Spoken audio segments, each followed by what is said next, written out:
Hi, absolutely delighted to be speaking with Conor Howard today, who's been detained in Greece for around about a month on a Qatar-issued Interpol red notice. So we're just waiting for Conor to join us, and it'll be great to hear from him directly because it has been the most horrendous month for his family. They've been distraught. They've been expecting their son to be sent back to Qatar. The lawyers in Greece have been extremely concerned given the grave allegations coming from Qatar. So it's really good that he's finally been granted bail and that we can talk to him live today. So let me just tag him and make sure he can see.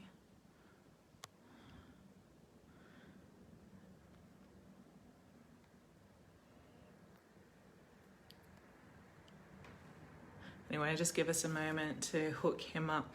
But yeah, Conor's, after his release from prison last week, he's been recovering with his family.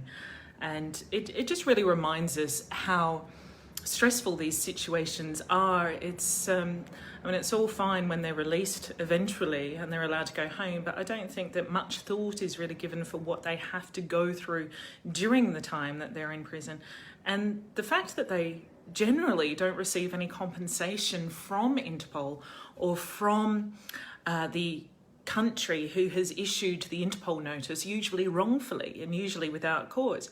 And that's something we really need to look at, and that's something Alan Stevenson is looking at after his detention in Prague. Hi John, how are you? Hi Ashley. Yeah, we're just waiting now for our little star. So let me try to hook him up. It's definitely something that we need to look at. And we've just heard word that Interpol is considering having an Emirati general as head of Interpol. And this is coming after the previous appointment of a Chinese CEO who was, I'm bringing you on, Conor. Hi. They previously had a Chinese CEO, and he was actually detained. Hi Conor, how are you? I'm good, thanks. How are you? Good, thanks for joining us. No problem. So obviously, while you were detained in Greece, you saw the momentum that sort of built up on the outside world, and how many people were really watching your face. Were you overwhelmed by the attention that you received? It was madness. I honestly never expected anything like this in my life for that many people that I don't even know as well getting involved as well. Exactly. It became kind of a movement, and I think a lot of that comes down to a bit of Scottish patriotism. We always get a lot of support from Scotland. Yeah, that's it. I think you're right. Yeah, exactly. And Billy Barclay as well, who's a friend of mine, actually introduced me to your father, so that was very helpful of him.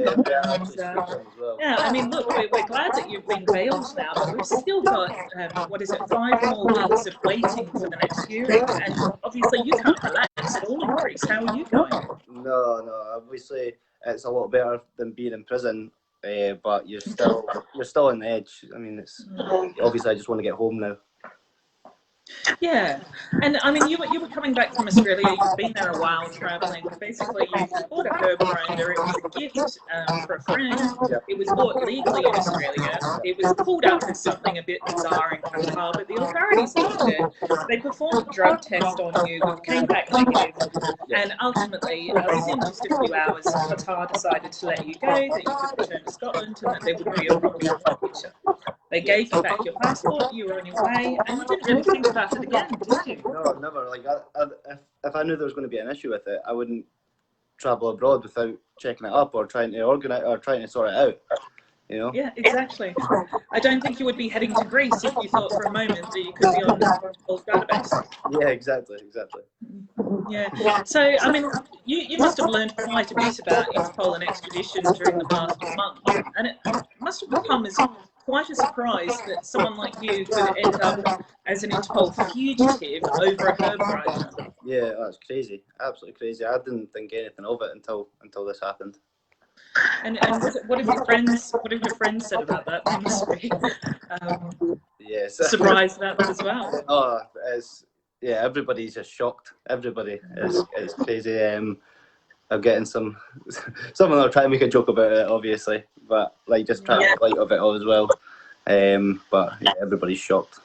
Yeah, I mean, what we've seen is quite a lot of British nationals arrested abroad on UAE and Qatar issued red notices, and some of them have been for debt-related issues, some of them for ridiculous things like this. We've had people arrested over poppy seeds in the bottom of shoes, all sorts of crazy things that you just wouldn't expect an international organisation like Interpol that has that sort of Hollywood prestige.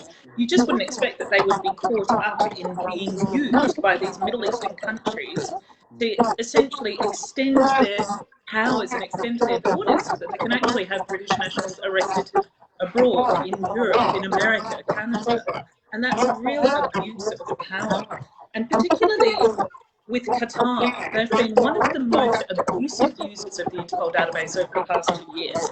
I've had so many people arrested in European countries at the whim of Qatar, who has donated in excess of 15 million in 1 year, and no doubt that's increasing now. But they've donated a fortune to Interpol, and they have been misusing and abusing this power, and they've been reporting people to Interpol for political reasons, and definitely for financial reasons. And there are no checks and balances. Interpol doesn't ask them to prove their case. It doesn't ask them for evidence, and it doesn't ask them whether there would be sufficient evidence if you were arrested to have you extradited back to Qatar. Yeah. So in your case, Qatar is requesting extradition from Greece, but there's no dual criminality. You haven't committed a crime in Greece. Yep. And based on a number of factors, the likelihood of you being extradited to Qatar would be so minimal that you shouldn't actually be listed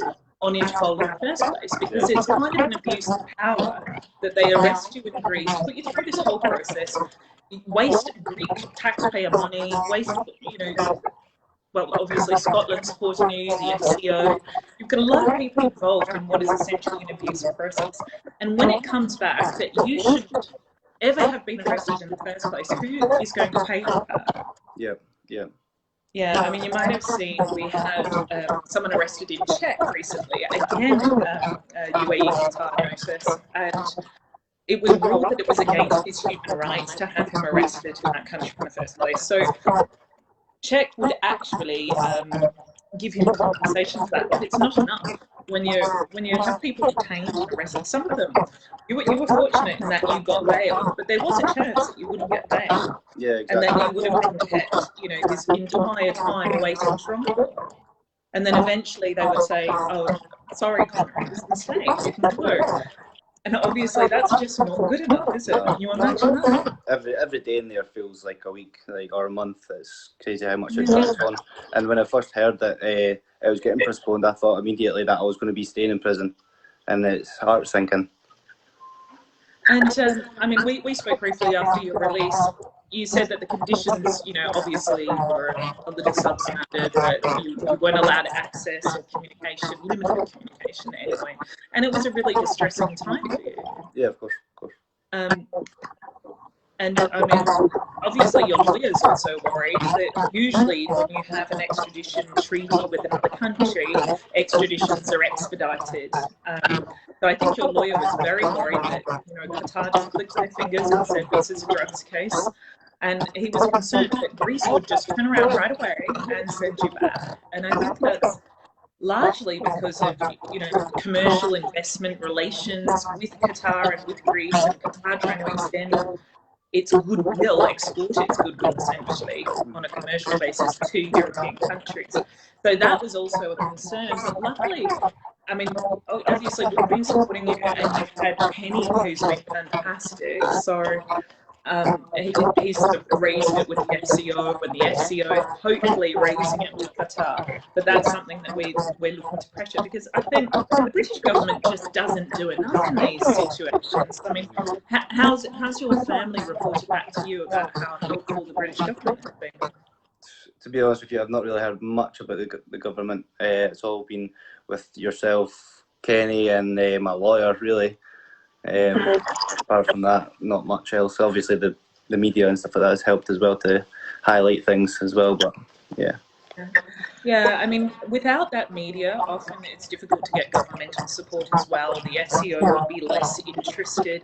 And as soon as it becomes that sort of media momentum, suddenly the governments are more interested in resolving the matter. And perhaps Qatar is more interested in valuing human rights more than they would if there wasn't a big spotlight. So I think that's really important. But I mean, what about your experience? You're just going to stay there for the next few weeks, hope that you'll be able to get back to Scotland at that point, Hopefully, and just keep your head above water.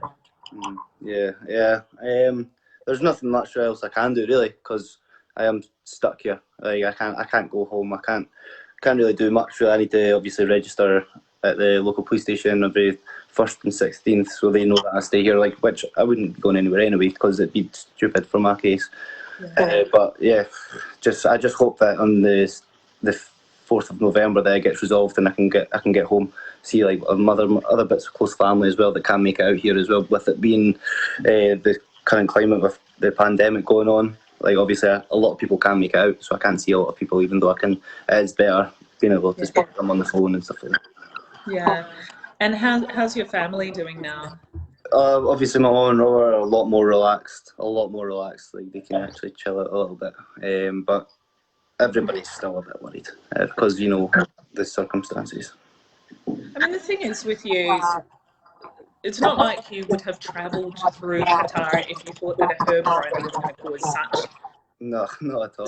Such a reaction, of course, and it's not like it was hidden; it was right there in your baggage. Exactly. We're not talking about even a drugs crime, but I think the mere mention of the word drugs can set authorities off, and that's potentially why Greece overreacted in the first place. Yep.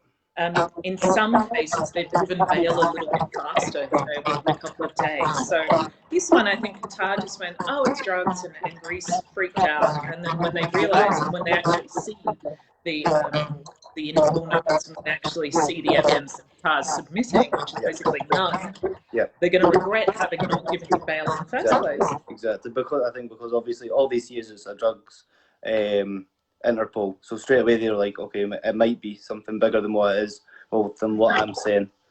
But obviously, once they've got more evidence and what they're sending over, which is nothing like what you said, absolutely nothing. So it'll get resolved. I mean, and they change it all the time. I mean, originally it was a herb grinder, then they're claiming you had hemp oil, which is a health product actually, but you didn't even have that. So it's like they keep changing their opinions, their evidence, their submissions, and basically they have nothing. And I think it's really embarrassing for Qatar at this point to be pursuing you for extradition after they had you in custody, and if it were a serious offence, they should not have let you go. Yeah, exactly. You simply don't arrest someone at an airport in transit, and you were in transit. You hadn't planned to enter Qatar, and there was a delay in your flight. Yep. And so you had to enter. They were going to give you a 24-hour stay. My flight was delayed by 4 hours, so what they said to me was, I'll miss my flight in Qatar, but they'll put me up in a hotel for the 24 hours waiting time it was for the next flight, the next day, and that's when I went through security, and that's when they took this out of my bag, and I ended up going to prison and stuff like that. Quite a nightmare. And what would you say to your Australian friends looking to come to the UK? Would you recommend that they transit through Doha? Oh no, I recommend take another 3 or 4 flights, whatever it takes, because I would never do it again. No. And you'd be surprised how many people we have actually had arrested coming from the UK, usually via Dubai or Abu Dhabi to Australia, and for the most ridiculous things, unexpected, and in transit. No. And what I don't know is, why are these warnings, well, I do know, I mean, I have an inkling, but why are these warnings not given to tourists, to passengers?